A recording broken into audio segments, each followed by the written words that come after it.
안녕하세요. 2026년 제24회 사회복지사 1급 국가자격시험 대비 사회복지 실천 기술론 시간입니다. 이 영상은 공동체 출판사에서 2025년에 출간된 공감수험서의 사회복지 실천 기술론 교재를 중심으로 진행되고 있습니다. 자, 어느덧 10장이네요. 10장은 사회복지 실천 기술론의 마지막 장입니다. 사회복지 실천 과정에서도 평가와 종결이 마지막 단계가 되는데요. 자, 우리 길고 길었던 실천 기술론 10장 사회복지 실천 평가로 마무리해 보겠습니다. 이 장의 내용은 사회복지 실천 평가의 어떤 기능이나 목적, 개념을 살펴보는 이해 부분과 구체적으로 평가를 어떻게 하는가, 실천에 대한 평가 기법을 살펴보도록 하겠습니다. 참고로 2025년 제23회 시험에서는 한 문제가 출제되었고요. 대부분 다 이 기법 중에서 단일 사례 설계에서 시험이 출제되는데 2025년에도 단일 사례 설계에서 출제되었습니다. 자, 첫 번째 보도록 하지요. 물론 이 사회복지 실천의 평가에 대해서는 사회복지 실천론에서 개념을 다루었는데 다시 한번 살펴보도록 하겠습니다. 자, 사회복지 실천의 평가가 무엇인가? 가장 중요한 거, 우리가 실행했던 사회복지 실천 활동들이 그 목적과 목표가 달성되어 있는지 점검을 하고요. 또 성공했다면 어떤 점에서 효과가 있었고 중간에 과정에 어떤 일이 있었는가, 이러한 것들을 밝혀내는 활동이 바로 사회복지 실천 평가입니다. 조금 더 길게 얘기하면요. 자, 사회복지 실천 활동이 효과적이었는지, 즉 효과성 평가, 그리고 효율적이었는지 효율성 평가를 하고, 결과만이 아니라 이 과정도 평가를 해야 되겠죠. 중간중간에 어떤 일들이 일어났는지 살펴보고 그러한 일들에 영향을 미쳤던 것들이 무엇이 있는지, 또는 과정에 일어난 일들은 결과에 어떠한 영향을 미쳤는지 조사하는 활동을 사회복지 실천 평가라고 합니다. 자, 그렇다면 이 사회복지 실천 평가 왜 하는가, 목적, 그리고 이 평가를 하고 나면 이게 어떻게 쓰이는가, 또는 어떠한 기능이 있는가 살펴봐야겠죠. 사회복지 실천의 목적은 굉장히 다양한 방식으로 표현이 될 수 있는데 중요한 키워드가 바로 책무성이라는 겁니다. 이 책무성이라는 거는 사회복지사가 클라이언트에게 계약한 내용대로 서비스를 제공해야 될 책임이 있고요. 또 서비스를 제공하는 과정에서 윤리적이고 사회복지 실천의 가치를 준수하면서 서비스를 제공해야 되는데, 이렇게 서비스를 제공하면서도 사회복지 전문직의 가치와 윤리를 지켜내면서 서비스를 전달하는 이러한 책무성이 있습니다. 또한 우리가 많은 자원과 시간과 인력을 쓰면서 실천 활동을 했을 때 결과적으로 그러한 실천 활동이 클라이언트의 삶의 질을 변화시켰는지 알아내는 것이 평가의 목적인데, 우리 실천 활동은 바로 그러한 책무성이 있다는 거죠. 우리의 활동은 클라이언트의 삶의 질을 변화시켜야 됩니다. 그것이 우리 사회복지직에 주어진 어떤 사명이라고도 할 수 있겠죠. 자, 이러한 책무성을 실천하기 위해서, 즉 이행하기 위해서 평가를 한다라고 볼 수 있습니다. 자, 가장 중요한 건요, 효과성입니다. 사회복지 실천 활동은 뭐니 해도 효과가 있어야 돼요. 클라이언트에게 변화를 일으켜서 삶의 질을 좀 더 증진시켜야 되겠죠. 자, 그렇다면 사회복지 실천 평가의 기능도 한번 보겠습니다. 기능. 자, 개입의 목표가 달성되어 있는지 여부를 객관적으로 결정할 수 있죠. 주관적이 아니라 객관적이라는 거는 과학적인 방법, 그죠? 측정 가능하고 설명 가능한 이러한 방법으로 개입의 목표가 달성되어 있는지 확인하고 결정할 수 있습니다. 자, 그리고 두 번째 기능은요, 사회복지 실천의 효과성을 입증하는 것입니다. 개입의 목표가 달성되어 있는지, 또는 목표 대비 얼마 정도 달성되어 있는가 이런 거를 측정함으로써 사회복지 실천의 효과성을 입증할 수 있습니다. 자, 세 번째는요. 자원의 사용에 대한 책임성을 입증합니다. 예, 책에는 나와 있습니다. 우리가 사회적 자원을 썼기 때문에 그 자원을 허투루 쓰지 않았다라는 거를 증명해야 되겠죠. 자, 네 번째는요. 평가와 관련된 사람들에게 정보를 제공하는 것입니다. 평가를 통해서 자, 클라이언트 그리고 실천가 예, 또 어떤 사람들이 평가와 관련이 되겠죠? 예, 프로그램을 개발한 사람, 관리하는 사람, 또 자원이나 재원, 예, 이런 재정을 대준 사람들도 과연 이 프로그램이 또는 이 서비스가 효과가 있었는지 궁금하잖아요. 그래서 이런 자원 제공자, 재원 제공자, 클라이언트 실천가, 그리고 어때요? 어떤 정책을 수립하는 사람 모두 다 이 프로그램에 대해서 또는 사회복지 실천에 대해서 관심을 갖게 되는데요. 이렇게 평가와 관련된 사람들에게 아, 이게 효과가 있었다, 없었다, 어떤 점에서 이러했다, 또는 이거는 성공하지 못했다, 과정에서 어떤 일이 일어났다에 대해서 정보를 제공하게 됩니다. 자, 우리가 효과성 같은 경우는 어떤 결과, 예, 프로그램의 결과를 평가하지만 중간중간에 프로그램 또는 서비스가 진행되는 중간중간의 과정을 평가하게 되면 예, 어떤 일이 일어나고 있는가, 이대로 쭉 가도 되는가, 아니면 조금 방향을 바꿔야 되는가, 중간 점검을 할 수 있는데요. 이런 게 바로 모니터링입니다. 그래서 사회복지 실천 과정에서 클라이언트가 어떻게 반응을 하고 있고 또 어떠한 변화가 일어나고 있는지 또는 변화가 일어나고 있지 않은지 등을 중간 점검함으로써 계획된 대로 쭉 나가도 될지 아니면 어때요? 뭔가를 좀 수정해야 될지 중간에 결정하기 위해서도 평가가 쓰입니다. 주로 과정평가라고 하죠. 자, 마지막으로 우리가 평가를 함으로써 사회복지사 또는 실천가 입장에서는 아, 내가 제대로 했구나, 내가 효과적으로 서비스를 전달하고 프로그램을 실행했구나 라고 본인이 어떤 성찰을 할 수 있게 됩니다. 또는 효과가 없었네, 어떤 점에서 그러하지, 이런 일들을 또 살펴봄으로써 다음에는 이러한 점을 개선해서 좀 더 좋은 서비스를 제공해야지 라고 본인의 실천 과정에 대해서 개선할 수 있습니다. 이러한 것들이 사회복지 실천 평가의 기능에 해당이 됩니다. 자, 그렇다면 이 평가의 유형, 종류는 어떤 게 있는가 살펴보도록 하겠습니다. 자, 평가의 유형을 구분하는 기준은 다양한데요. 자, 무엇을 평가하는가? 즉, 평가의 대상이겠죠. 그죠? 자, 무엇을 평가하느냐에 따라서 과정을 평가할 것인지 실천 활동의 결과를 평가할 것인지 이렇게 나누게 됩니다. 이게 과정평가이고요. 결과평가이죠. 또는 평가의 목적에 따라서도 나눕니다. 목적에 따라서 총괄평가와 형성평가로 나눕니다. 형성평가와 총괄평가로 나눕니다. 이거는 또 설명을 하는데요. 자, 과정평가와 형성평가는 똑같은 건 아니지만 거의 비슷하기 때문에 같다라고 보셔도 되고요. 결과평가와 총괄평가도 100% 같은 건 아니지만 우리 사회복지 실천 기술론 수준에서는 거의 같다라고 이해하고 시험을 보셔도 되겠습니다. 자, 첫 번째 먼저 살펴보도록 하지요. 네, 이거를 좀 깨끗하게 그린 다음, 지운 다음에 하겠습니다. 자, 첫 번째가 무슨 평가라고 했죠? 자, 과정평가입니다. 과정을 평가합니다. 그래서 프로그램 또는 서비스의 또는 실천의 과정에 대해서 평가합니다. 자, 과정이라는 거는 어때요?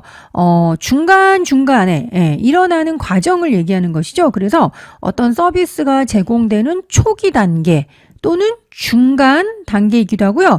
프로그램을 개발하는 중간 단계에도 이루어질 수 있습니다. 서비스가 제공되는 중간에서도 이루어질 수 있습니다. 자, 그렇다면 이 과정평가라는 것은요, 프로그램이 어떤 의도나 목적을 가지고 진행이 되는데 여기가 시작이고 여기가 끝이겠죠. 그러면 중간중간에 점검을 하는 것이죠. 우리가 기대했던 대로 변화가 일어나고 있는지 또는 우리가 타겟, 표적으로 삼았던 대상자에게 서비스가 제대로 전달되고 있는지 등을 점검을 해서 문제가 없다. 변화가 일어나고 있고 우리가 의도했던 사람에게 서비스가 제대로 진행되는구나 라고 하면 원래 계획대로 쭉 나가면 되겠죠.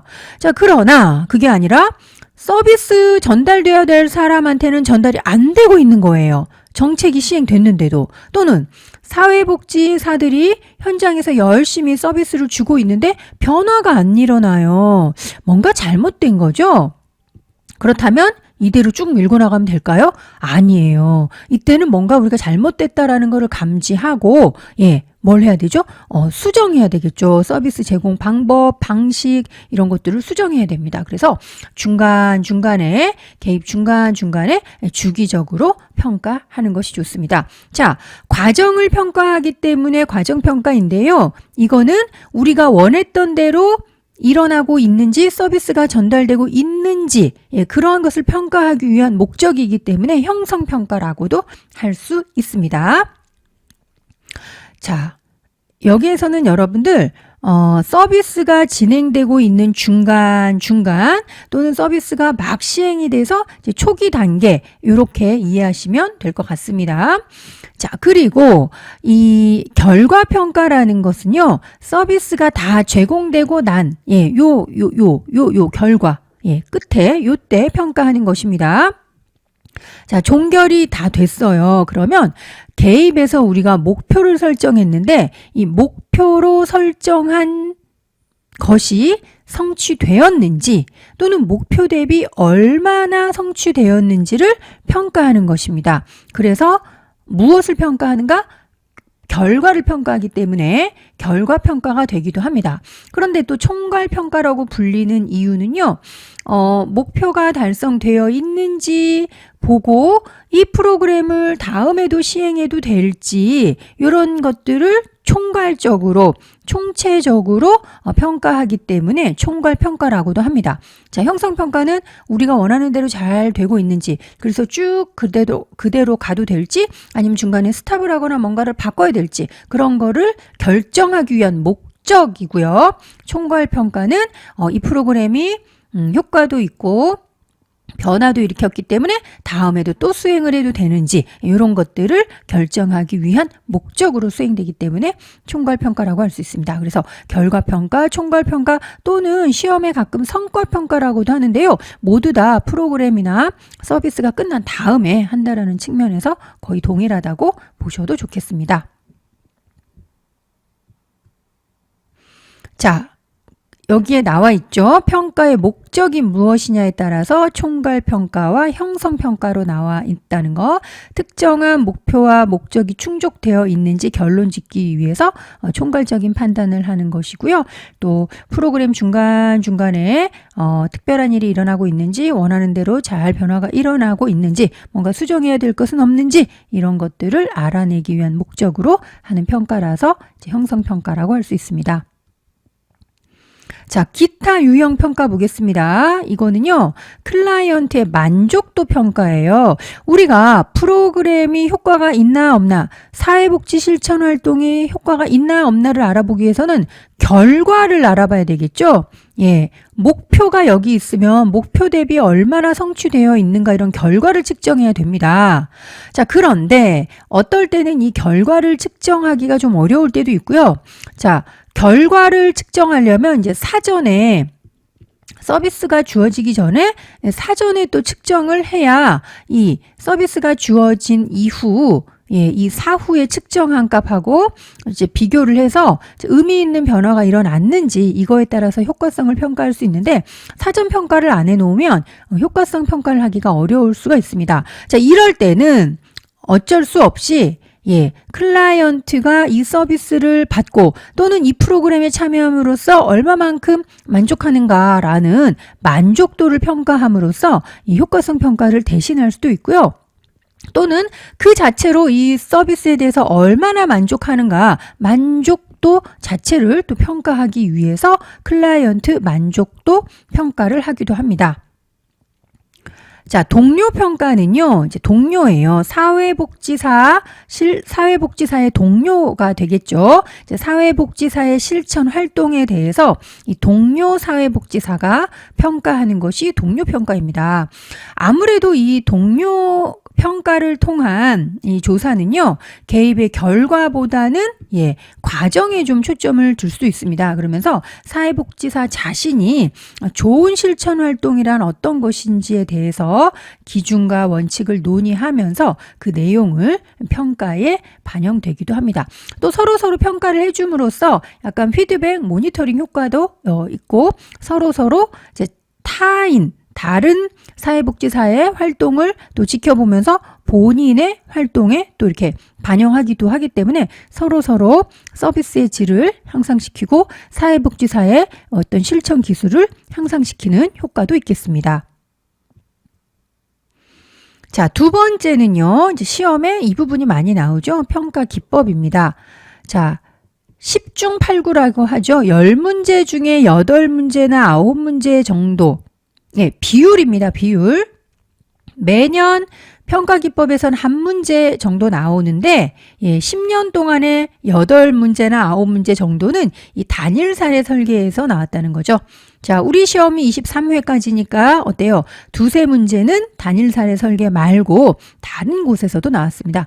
평가의 종류라든지 질적 평가 이런 데서도 나왔습니다. 기출 문제집 같이 보시면 되겠습니다. 자, 두 번째는요, 사회복지 실천 평가 방법인데요.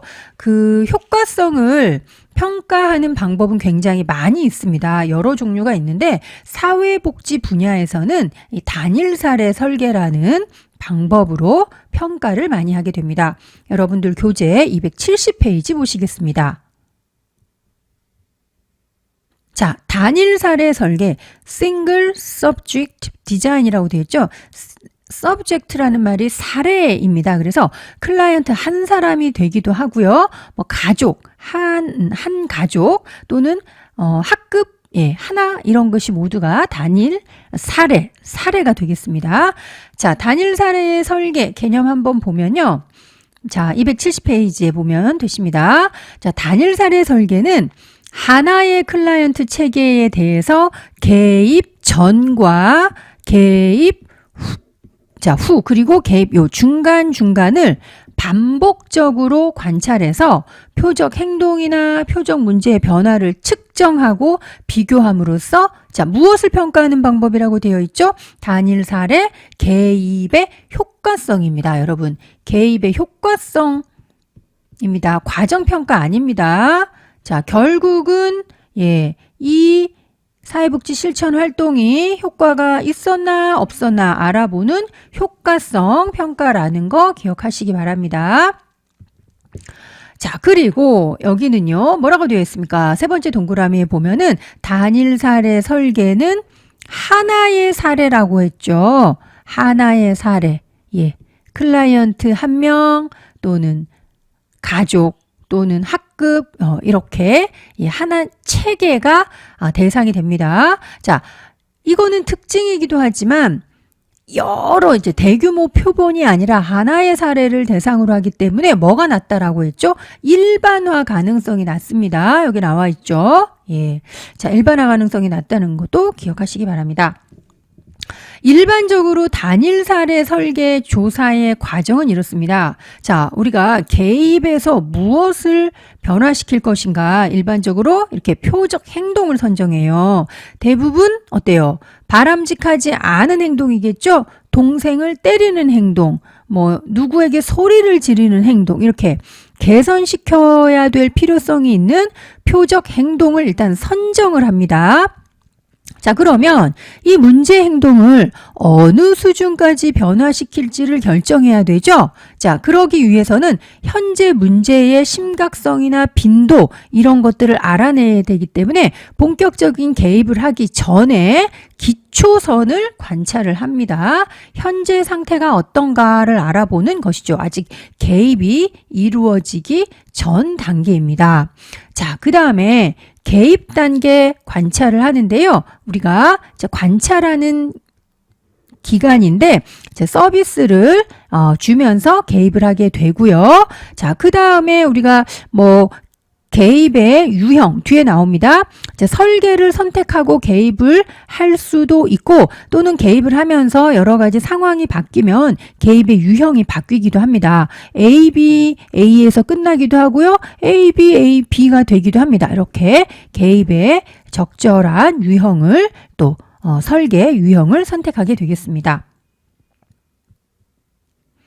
자, 단일 사례 설계의 다양한 그 유형을 이해하기 위해서는요, 요게 중요합니다. 아까 제가 슬라이드에서 보여드렸던 것처럼 A, B, A, B, A 이렇게 계속 영어 알파벳이 나오는데요. 이거를 한번 보도록 하겠습니다. 자, 단일 사례 설계의 주요 개념 첫 번째는요, A입니다. 기초선 단계예요. 개입이 도입되기 전에 라는 말은 이제 개입이 시작되기 전에 어때요? 반복적으로 측정해서 표적 문제에 대한 자료를 수집하는 단계입니다. 좀 전에 우리가 단일 사례 설계의 조사 과정에서 어때요? 기초선 관찰이라는 말 썼죠? 그 단계입니다. 아직 개입이 시작되기 전에 이 문제의 어때요? 문제의 상태, 빈도, 정도, 심각성 이런 것들을 알아내기 위한 단계입니다. 자, 두 번째는요. 개입을 B라고 표현을 합니다. 자, 개입하는 동안 관찰 횟수가 적어도 3번은 돼야 됩니다. 우리가 반복적으로 관찰한다라고 아까 얘기했죠. 단일 사례 설계의 특징 중에 하나가 반복적인 관찰인데요. 개입을 하는 동안 여러 번 관찰을 하는데 적어도 3회 이상 관찰은 해야 됩니다. 자, 그리고 개입 유형이 바뀌기도 해요. 기초선을 쓴 다음에 모래놀이 치료를 했어요. 그런데 어때요? 모래놀이 치료 대신에 연극 치료 이런 걸로도 바꿀 수도 있고요. 이야기 치료 이렇게 바꿀 수도 있는데요. 자, B, C, D 모두 다 개입을 의미합니다. A, B, C, D를 이해하고 나면 다양한 단일 사례 설계 유형을 이해할 수 있습니다. 자, 가장 기초적인 단일 사례 설계 유형이 바로 A, B 설계입니다. 자, A, B라는 말에서 알 수 있듯이 A, B니까요. 하나의 기초선, 하나의 개입입니다. 하나의 기초선과 하나의 개입으로 이루어지는 것이죠. 자, 여기 책에 나와 있는 그림을 한번 봅시다. 자, 동생에게 공격적인 행동을 하는 형아가 있었어요. 이 형아가 동생을 좀 의도적으로 동생을 못 살게 굴려고 하는 마음이 있었는지는 모르겠지만 서너 살짜리 동생에게 하루에 몇 번씩 아주 공격적인 행동을 해서 엄마가 이 문제에 대해서 좀 심각성을 느끼고 상담소를 찾아왔습니다. 자, 이럴 경우에 이제 첫날인데요. 일주일, 8일째 되는 날까지 엄마가 집에서 아이를 지켜봤습니다. 하루에 몇 번이나 공격적인 행동을 하는지, 이렇게 지켜본 거죠. 그러면서 엄마가 이렇게 빈도를 측정을 했습니다. 자, 그리고 어때요? 이제 8일까지 하고요. 그 다음 날부터는 개입이 이루어졌습니다. 예를 들면 모래놀이 치료 이런 거를 통해서 아이에게 개입을 했죠. 자, 그래프만 봤을 때는 어때요? 확실히 모래놀이 치료를 하니까 형아의 공격적인 행동이 좀 줄어들었죠. 그래서 모래놀이 치료 효과 있구나 라고 판단을 내릴 수도 있지만 다소 위험합니다. 아직은 그런 섣부른 판단을 내려서는 안 돼요. 왜냐하면 모래놀이 치료라는 이런 개입 이외에 제3의 요인이 영향을 미쳤을 수 있거든요. 예를 들면 동생이 태어나서 굉장히 시기와 질투와 뭔가 불안감 때문에 동생을 조금 동생에 대해서 이제 공격적 행동을 하던 아이가 있었는데요. 유아가 있었는데, 이제 엄마가 모래놀이 치료를 한다고 매일매일, 아이를 데리고 상담소로 가는 거예요. 그동안 아이는 엄마가 자신에게 특별히 관심을 많이 주고 이제 나가면서 맛있는 것도 사주고 엄마가 자신에게 귀를 기울여주고 기분이 좋은 거예요. 그래서 모래놀이 치료 때문에 동생에 대한 공격적 그 행동이 줄어든 게 아니라 엄마가 맛있는 것도 사주고 좋은 데도 데려가고 장난감도 사주고 얘기도 잘 들어주고 기분이 좋아서 동생에 대한 공격적 행동이 줄어들 수도 있죠. 그래서 이 A-B 설계는요, 가장 기본적인 설계이지만 이 개입 이외에 다른 요소가 영향을 미쳤을지도 모른다라는 거를 배제하지 못해요. 그게 바로 제3요인에 대한 통제가 불가능하다라고 표현합니다. 그래서 이거는 개입의 효과성이 있어라고 확증, 단언하기 어렵다. 이게 단점이 되겠습니다. 자, 두 번째는요, A, B, A 설계입니다. 여러분 이제 알파벳만 보시면 알겠죠? 한 번의 기초선 서비스를 제공했어요. 그런데 다시 A가 있으니까 서비스를 제공하지 않았다는 거네요. 자, 이거를 우리가 반전기간이라고 얘기를 합니다. A, B 설계를 한 다음에 다시 한번 서비스를 중단하는 반전기간을 주는 것이죠. 자, 여러분들 보시면 아까 우리가 공격적 행동을 하는 아이를 봤을 때 조금 삐뚤어졌습니다만 ABA가 되겠죠? 공격적 행동이 이렇게 있다가 모래놀이치를 하면서 이렇게 줄어들었어요. 그런데 모래놀이치를 중단하니까 다시 올라갔어요. 그러면 이렇게까지 얘기할 수 있겠군요. 모래놀이 치료를 하니까 공격적 행동이 감소했는데 이건 제3의 요인일 수도 있어. 엄마가 맛있는 거 사주고 장난감 사주니까 줄어든 것도 있어. 그런데 놀이 치료를 중단했더니 다시 올라갔다. 그러면 거봐, 이거는 모래놀이 치료의 효과일 수 있어 라고 조금 더 자신 있게 얘기할 수 있겠죠. 자, 그래서 A-B 설계보다는 개입의 효과성을 파악하기 쉬워요. 그런데 단점이 뭐냐 하면 이렇게 개입해가지고 공격성이 줄어들고 있는데 왜 다시 개입을 중단하느냐. 이렇게 윤리적인 문제가 야기될 수 있겠죠. 자, 그래서 다시 나온 것이 A-B 설계입니다. 또다시 개입을 중단하는 반전기간이 있는데요. 두 번의 기초선과 두 번의 개입 단계가 들어 있습니다. 장점은요, 개입과 철회를 반복하기 때문에 이렇게 같은 결과가 나오면 제3의 요인이 아니라 개입 때문에 생겼다, 효과가 있다라는 인과관계를 명확할 수 있는 장점이 있습니다. 자, 반면에 여기 역시도 개입을 의도적으로 중단해야 하므로 윤리적인 문제가 발생할 수 있습니다. 자, 그래서 효과성을 우리가 확실히 말할 때는 A-B 설계가 좋지만 윤리적인 문제가 있을 수 있기 때문에 의도적으로 개입을 중단하지 말고, 예를 들면 어떤 휴가 기간 또는 아이가 상담소나 사회복지기관에 오지 못하는 상황이 자연스럽게 발생했을 때 AB를 도입하면 좋겠죠. 자, 그렇게 좀 융통성을 발휘할 수 있겠습니다. 자, BAB. 이상하네요. 여기에 있었던 A가 없죠. A가 없다는 건 뭐죠? 자, 관찰. 그죠? 즉, 기초선이 없는 거예요.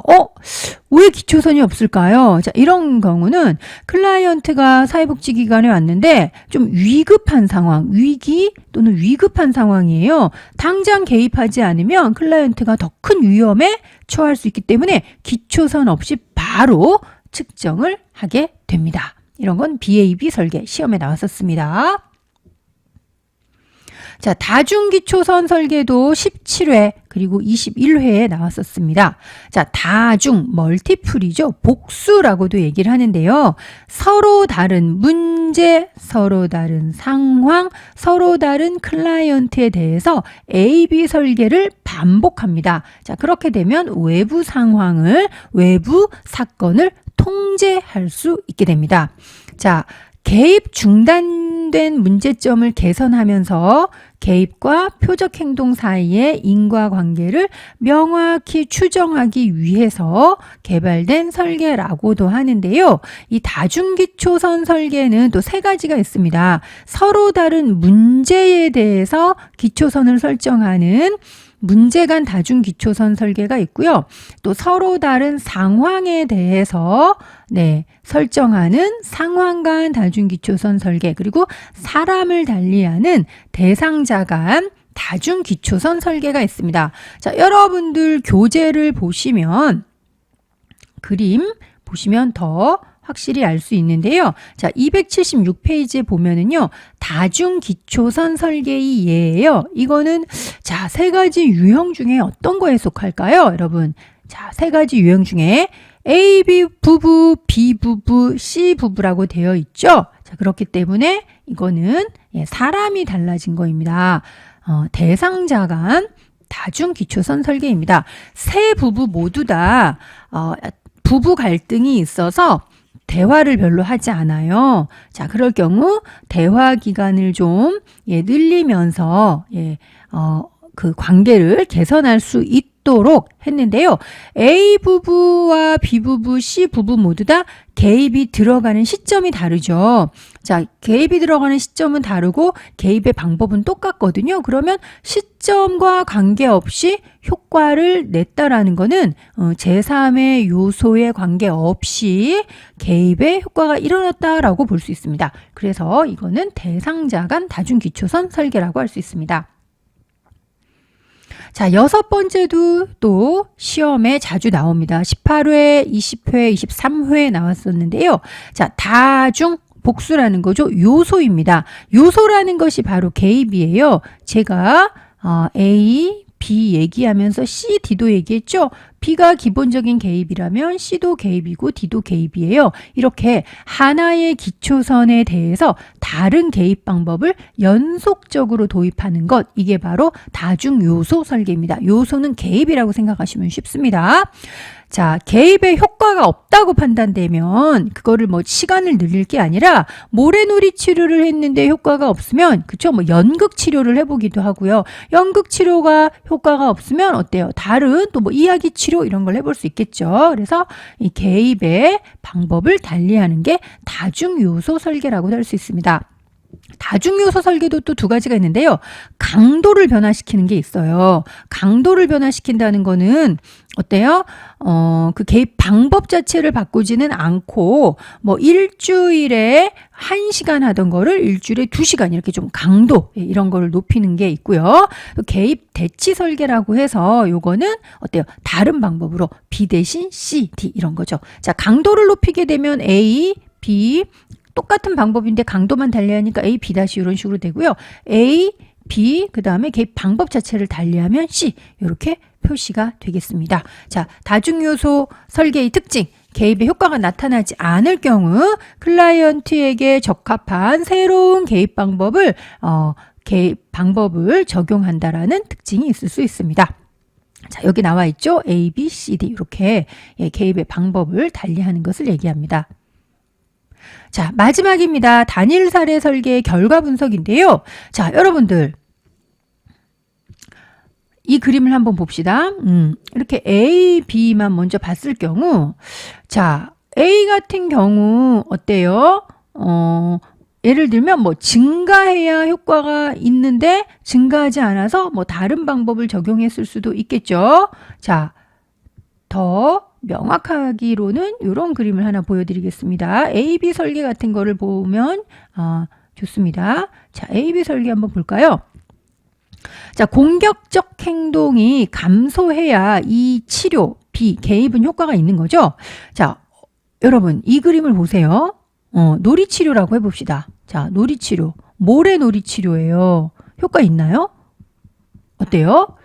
자, 평균적으로 한 6번 정도 하루에 공격적 행동을 하던 아이가 하루에 한 3번 정도로 감소했네요. 효과가 있다라고 볼 수 있겠죠. 자, 그런데 이 개입의 효과가 있다라고 말할 수 있으려면 과연 얼마나 어느 정도로 변화가 있어야 우리가 개입의 효과가 있다고 말할 수 있나, 이거를 논하는 것이 바로 개입의 유의성입니다. 자, 개입의 유의성입니다. 한두 가지 유의성보다는 제가 4가지 유의성을 소개할 건데요. 4가지 중에 두세 가지 이렇게 유의성이 확보됐을 때 개입이 효과적이다라고 얘기할 수 있습니다. 자, 첫 번째는요. 그림만 딱 보면 되는 거죠. 아까 공격적 수준이 이렇게 높던 애가 개입을 함으로써 뚝 떨어졌어. 아, 그래프 보니까 공격성 감소했네. 이 프로그램 효과 있네. 이렇게 시각적으로 판단하는 것이 바로 시각의 유의성입니다. 자, 그런데 여러분, 시각의 유의성 또는 시각적 유의성 이렇게 또 표현을 합니다. 그런데 사람마다 달라요. 어떤 사람은 요렇게 해서 요렇게 완만하게만 떨어뜨려져도 효과 있네라고 판단하고, 어떤 사람은 요런 수준이 이렇게 급격하게 떨어져야 효과 있네라고 얘기할 수 있겠죠. 그래서 너무나 주관적이라는 좀 단점이 있습니다. 그죠? 자, 두 번째는요, 통계적 유의성이에요. 제가 아까 A, B 그림을 얘기하면서 여기는 평균이 8이고 여기는 평균이 3이네. 이렇게 평균 같은 통계적인 절차에 의해서 판단하는 것입니다. 이거는 이제 컴퓨터 통계 프로그램에서 알려줍니다. 자, 세 번째는요, 임상적 유의성입니다. 이거는 실질적 유의성이라고도 얘기를 하는 건데요. 이거는 우리가 어떤 그 임상적 기준에서 볼 때, 즉, 어떤 실천 현장에서 볼 때, 클라이언트에게 의미 있는 변화가 일어났다라고 전문가가 판단하는 것입니다. 자, 마지막으로 이론적 유의성 보겠습니다. 이런 것은요, 특정한 개입의 기초가 되는 그런 이론에 의하면 요러요러한 정도의 변화는 의미가 있는 거야. 또는 문제 수준이 어때요? 뭐 30이었는데 문제 수준이 10 정도만 되면 평범한 거야. 그거는 문제 수준이 아니야. 일상적인 거야. 라고 이론에서 이론에서 나와 있는 대로 판단하는 것이 바로 이론적 유의성이라고 얘기했습니다. 이론에서 제시하는 방향과 같게 나타났을 때, 이 개입은 효과가 있어 라고 얘기할 수 있습니다. 자, 단일 사례 설계 결과 분석 4가지 유의성이 있었습니다. 시험에 한번 나왔었는데요. 어떤 특징이 설명이 되어지고 이거는 어떤 유의성인가 라고 묻는 시험이 있었습니다. 자, 4가지 중에서 뭐 적어도 2-3가지 정도 유의성이 나타날 때 이 개입은 효과가 있다라고 말할 수 있다라고 다시 한번 강조를 하겠습니다. 자, 이렇게 해서 여러분 사회복지 실천 기술론 드디어 끝났습니다. 10개 장에 이르렀고요. 또 7장과 8장 같은 경우 내용이 굉장히 많아서 여러분들 12개 이렇게 강의를 들으셨는데요. 자, 아무쪼록 2교시 여러분들이 시험을 보게 되는 2교시는 사회복지 실천론, 실천기술론 포함이 되잖아요. 크게 어렵지 않습니다. 그러나 시험은 시험이기 때문에 중요한 내용은 반복적으로 영상도 듣고요. 또 본인의 책을 가지고 공부하고 메모하고 암기하고 모르는 것은 또 살펴보고 반복하는 것이 중요합니다. 어렵지 않은 과목이기 때문에 여러분들이 또 공부한 만큼 점수를 얻을 수 있다라고 말씀을 드리면서 또 이번 시험에서 좋은 성적으로 합격하시기를 기원 드리겠습니다. 감사합니다.